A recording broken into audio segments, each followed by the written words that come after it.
हूं सिम्पी और आप देख रहे हैं VN news Bihar. VN news Bihar में आपका स्वागत है। अब खबरें विस्तार से। जन अधिकार युवा परिषद के प्रदेश अध्यक्ष राजू दानवीर ने आज कहा कि देश के लोकतंत्र और संविधान की रक्षा के लिए आज केंद्र सरकार के खिलाफ तमाम विपक्षी दलों को एकजुट होकर लड़ाई लड़ने की जरूरत है, तभी देश में लोकतंत्र बचेगा और संविधान की रक्षा हो सकेगी। उन्होंने कहा कि केंद्र की मोदी सरकार पूंजीपति मित्रों के हितों में काम करते हुए देश की आर्थिक और सामरिक शक्ति को कमजोर करने में लगी हुई है। इसके लिए ये सरकार संविधान और लोकतंत्र को भी ताक पर रखने में बाज नहीं आती है, जो इस देश की आत्मा है। इस जनविरोधी और देश विरोधी सरकार के खिलाफ 2024 में मजबूत लड़ाई के लिए तमाम विपक्षी पार्टियों को एकजुट होकर संघर्ष का बिगुल फूंकना होगा, वरना आने वाली पीढ़ियां विपक्ष की पार्टियों को कभी माफ नहीं करेगी।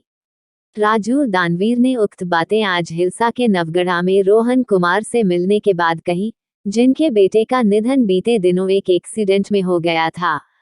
राजू दानवीर आज उनके घर शोक संतप्त परिजनों से मिलने पहुंचे थे। यहां उन्होंने पत्रकारों से वार्ता में केंद्र सरकार को जमकर कोसा। दानवीर ने कहा कि 2014 के वर्षों में शुरू हुआ भाजपा का शासन आज देश की जनता और संविधान व लोकतंत्र के लिए नासूर बन गया है। हालत यह है कि लोगों की बेरोजगारी चरम पर है, महंगाई से सभी त्रस्त हैं, अस्पतालों की समुचित व्यवस्था नहीं है, व्यापारी और किसान आत्महत्या करने को मजबूर हैं, महिलाएं सुरक्षित नहीं है। दानवीर ने कहा कि केंद्र की मोदी सरकार इन सब जरूरी मुद्दों के इतर अपने पूंजीपति मित्रों को फायदा पहुंचा रहे हैं और देश की संपत्ति को बर्बाद कर रहे हैं। दूसरी तरफ जब उनसे कोई इन मामलों को लेकर सवाल पूछता है तो उन्हें खामोश करने के लिए सरकार की तमाम एजेंसियों का दुरुपयोग किया जाता है।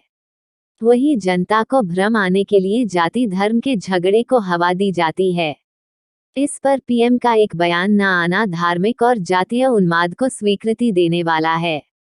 ऐसे में जब देश और दुनिया विकास और तकनीक के क्षेत्र में तरक्की कर रही है, तब हमारा गौरवशाली देश भारत आज भी धार्मिक और जातिगत उन्माद की ज्वाला में झोंक दिया जा रहा है, वो भी उनके द्वारा जिन्हें जनता ने जनादेश देकर भरोसा जताया था।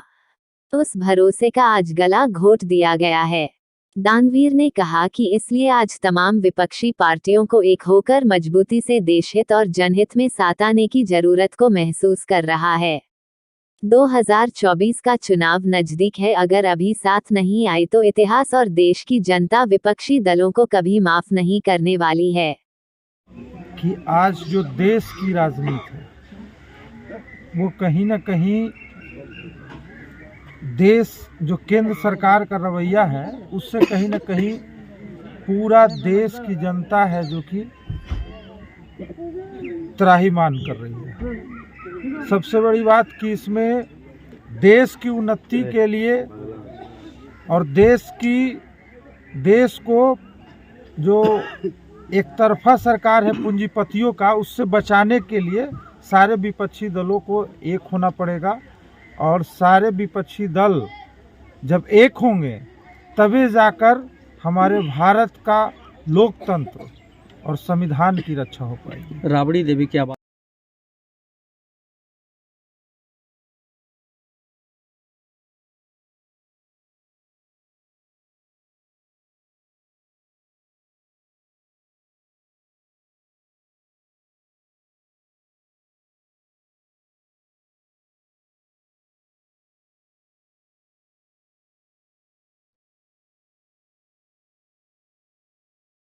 अपने आसपास की खबरों के लिए VN न्यूज बिहार चैनल को आज सब्सक्राइब करें और बेल आइकन दबाना ना भूलें। बस देखते रहिए VN न्यूज बिहार।